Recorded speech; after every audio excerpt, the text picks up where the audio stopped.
ରାମ ନାରାୟଣ ରାମ।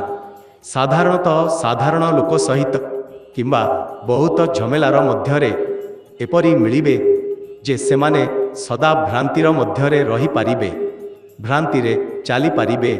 ଏପରି ପରିସ୍ଥିତିରେ ମହାନ ଲୋକ ରହିଥାନ୍ତି। ଅନ୍ୟ ମହାନ ଲୋକମାନେ ତାଙ୍କର ବ୍ୟବସ୍ଥା ସହିତ ଯୋଡ଼ି ବା ତାଙ୍କର ପଦ୍ମମାନ ନେଇ ସଚେତନ ରହିଥାନ୍ତି। ଏହିପରି ସେମାନେ ଦୂରେ ରହିବାର ସ୍ଥିତିରେ ଚାଲିଥାନ୍ତି ଏବଂ ଜନ୍ମଜାତ ମହାନ ସେମାନେ ଏପରି ଝମେଲାରେ ରଖିବେ ଯେ ପେରେଜର ଗୁଡ଼ିକୁ ଖୁବ ଅବସର ମିଳିବ, କାରଣ ସେମାନେ ପ୍ରତିଟିରେ ମତ ଅନୁଯାୟୀ କାମ କରନ୍ତି।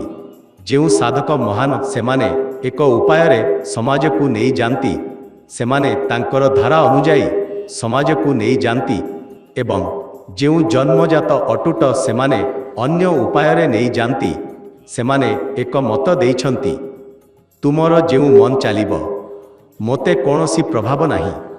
କେବଳ ଯେତେବେଳେ ମୁଁ ତୁମକୁ ଆବାଜ ଦେବି, ତେବେ ମୋତେ ଉତ୍ତର ମିଳିବ ଓ ମୋରେ ରହିବା ସେହି କ୍ଷେତ୍ରରେ ମୋତେ କିଛି ଲାଗିବ। ତୁମେ ଚୋରି କର, ଡକାୟତି କର କିମ୍ବା କିଛି ଖରାପ କର, ମୁଁ ଦେଖିବାକୁ ଯିବି ନାହିଁ। ତୁମେ ସମାଜରେ ଯେପରି ଚାଲିବା ଉଚିତ ସେପରି ଚାଲିବା। ମୋର ତୁମର ପ୍ରେମ ରହିବ ସେହି ଆଲୋକରେ, ସେହି ସମ୍ମାନ ମିଳେଇବାରେ। ସେହି କଥା ଯୋଗ କରି ଛାଡ଼ି ଦେଇଛନ୍ତି। ଯେଉଁଠାରେ ଲକ୍ଷ ଲୋକମାନେ ଖାଦ୍ୟ ପ୍ରଦାନ କରିବାକୁ ଯାହା ପ୍ରୟାସ କରିବାକୁ ଚାହିଁ, ସେଠାରେ ପ୍ରତିଟି ବୀଜ ଗଛାଇ ମଧ୍ୟ କାମ ନାହିଁ।